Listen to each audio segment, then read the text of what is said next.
Bonjour, je suis Pauline Barre et je suis ici pour vous aider à vous émanciper grâce à l'empowerment. Est-ce que vous êtes prêts à relever le challenge ?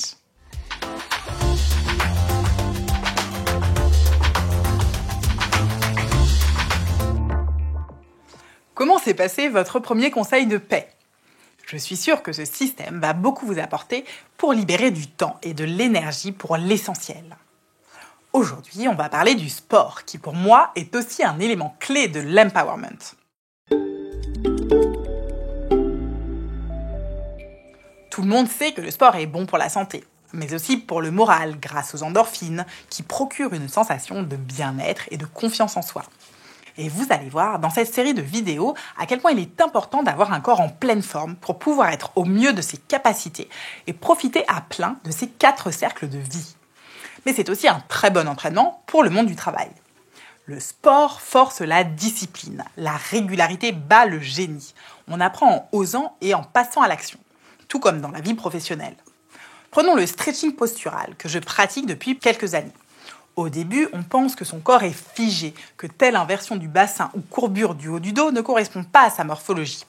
Au fil des mois, on parvient à aller plus loin, millimètre par millimètre.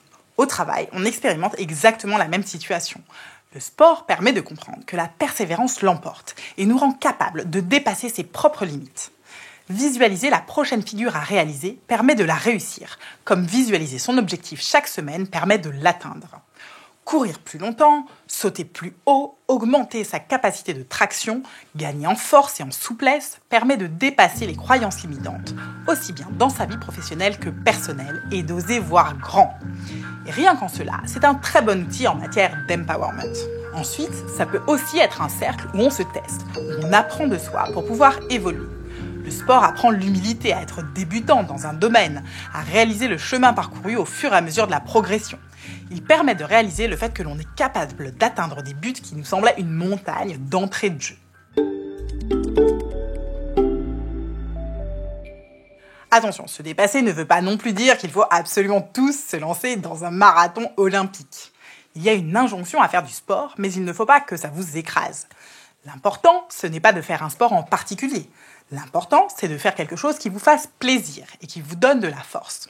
On ne choisit pas un sport parce que c'est la mode ou parce que ça va vous donner un certain corps, par exemple. Pour tenir sur le long terme, choisissez une activité qui vous fait vibrer. Le sport, c'est un état d'esprit à avoir avec soi pour pratiquer année après année.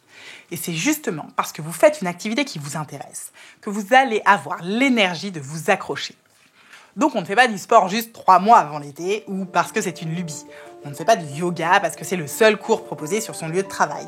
On fait du sport parce que c'est sain, que ce sera toujours indispensable toute la vie et que ça fait du bien.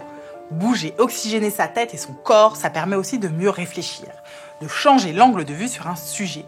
Et ça peut aussi être capital dans la vie professionnelle comme personnelle. Votre challenge, cette fois-ci, c'est de visualiser sur les 2 prochains jours comment vous pouvez vous mettre plus en mouvement. Quel est le moment dans mon emploi du temps où je suis trop statique ? Ça peut être faire du vélo d'appartement ou du stretching en regardant la télé ou n'importe quelle activité à partager avec les enfants, comme nager, faire de la corde à sauter, du trampoline, plutôt que de rester assis à les surveiller.